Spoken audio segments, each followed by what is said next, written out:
I'm very proud of all the environmental leadership that we have provided. And Josh Milberg, First Deputy Commissioner, Department of Environment, and many of the agencies and non-for-profits and academic community have really worked together on behalf of trying to make our city the greenest city in the nation and the world. And that's the most environmentally friendly city, and requires all of us to work together.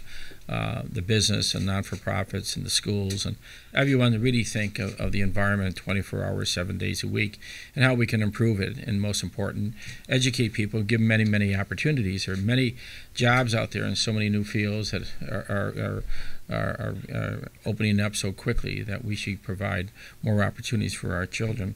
And I want to this morning at the Academy for Global Citizenship, to get a jump start on Earth Day, which is April 22nd. I want to congratulate Sarah Elizabeth Ippel, the founder and executive director. I want to congratulate all the staff, all the parents, the board of directors for a wonderful academy in really educating people in protecting human health, as well as the environment. The Academy for Global Citizenship is one of the city's outstanding charter schools. It's taken part of its mission, two things that are critical to promoting economic development throughout the city. Of course, improving the quality of life for everyone, cultivating international awareness, fostering environmental stewardships, and most importantly, being creative and thinking outside the box and educating youngsters. Again, this is their commitment of educating young people that be able to give them great opportunities in life. And I think that is the support that I'm here today, and thank all those that are on the mission. And this is a mission of all wonderful teachers and staff that are working so hard on behalf of quality of education right here. And this is a strong example.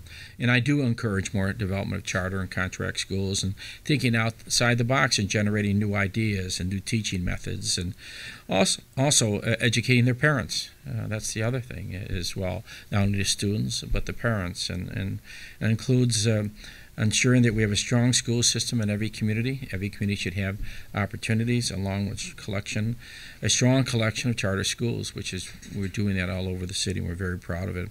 So I want to commend the Academy for Global Citizenship for concentrating on the environment and being internationally minded and giving opportunities for their children. Congratulations, and I thank you and all the staff. Students are never too young to be taught about the differences in cultures of the world. They're never too young to be told that everyone has the right responsibility to protect the environment.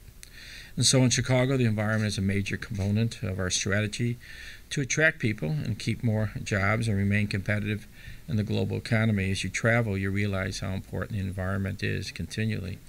And when we look at the lakefront and how our forefathers protected the lakefront, now most people, 100% of the cities on the lakefront or the ocean, the rivers, never, ever, ever protected their lakefront.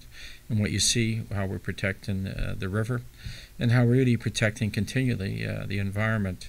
We're very proud of all the over 7 million square feet of rooftop gardens that really protect the environment and hold the water and deal with that. We have over 1,500 acres of open space, 90 miles of landscape medians, especially open space. We continually put more and more land in the Park District. That is the efforts of making sure that land is fully protected forever. The Chicago Climate Action Plan is a very comprehensive strategy to help lower greenhouse gases and address climate change. And I want to thank all the academic community and the business and not-for-profits and all those that worked about 2 or 3 years on this program. And we have each department and each sister agency send their results in, and they're constantly reviewing it, making recommendations how we can improve, and that's the only way to do it. And our vision is to give all of our children a global education. Coming back from China, you realize that more and more. I went to a classroom and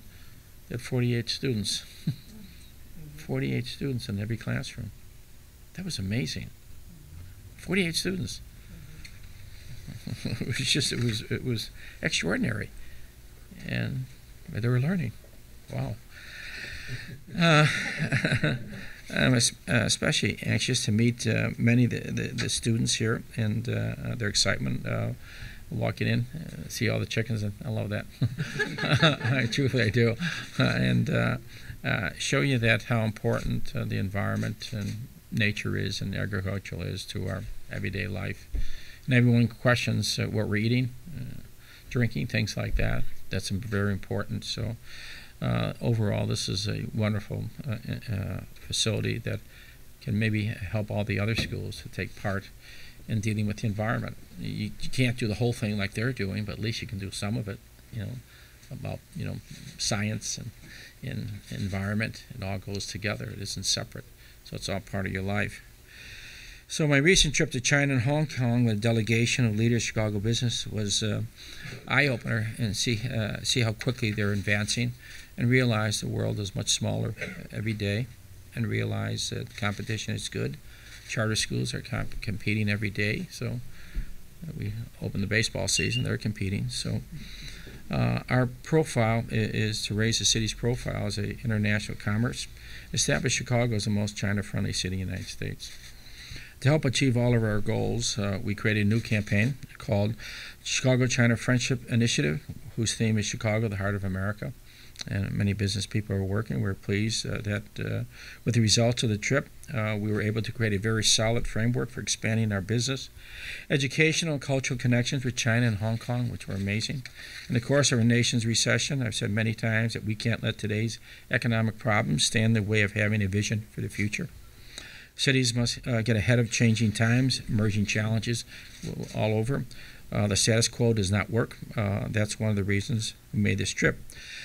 We signed agreements with City of Tianjin, City of Chongqing for continued cooperation between our cities. Chongqing has over 32 million people.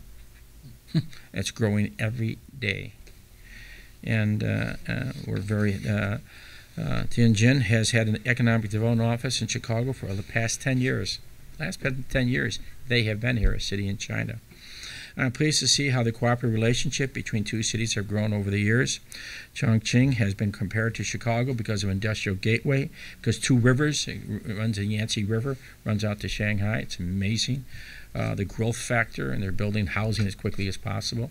And we met with various people there. The high-speed train from Beijing to Tianjin, while we were in Hong Kong, Commissioner Andolino, met with Chairman of the MTR Corporation, talked about Chicago's interests, establishing rail service between here and downtown. They have a rail service from the middle of Hong Kong to the airport. MTR operates the Airport Express Railroad system between Hong Kong's airport and Central Business District. As you know, I believe a similar system here would set Chicago above any other city in the ease of getting from the airport to downtown. If you take any American city, no one has a high-speed train or a fast train from the middle of downtown, the center of downtown, out to the airport. None of them have it. And so we have to redo that. Your trip was a very full one. Among others, I met with the Chinese Minister of Commerce, Minister of Foreign Affairs, Chief Executive of Hong Kong, mayors of all cities I visited. U.S. General Counsels were wonderful. We toured urban planning exhibits at Tianjin, Chongqing, and the Motorola plant in Tianjin. It was amazing. Their planning were unbelievable. A room like this of the development of plans, and you could look down on it and see it. It was huge. It was really wonderful urban planning. I made presentations in 4 of the 5 cities telling about Chicago and our Chicago China Friendship Initiative. And of course, I did quite a few media interviews to talk about how Chicago is a great place to do business and, of course, visit. Tourism is rising in Hong Kong. They have something like 25 to 30 million mainland Chinese visit Hong Kong every year. That's tourists. That's amazing. They expect in the next 10, 15 years, tourism from China will be 100 million people visiting the world. So we should get part of that easily. It's an important trip. We want to thank the business leaders. I want to thank all the business leaders. Next week, we have a very comprehensive discussion, a press conference with corporate sponsors who made the trip possible. We'll update you in the coming weeks about further results of the China trip.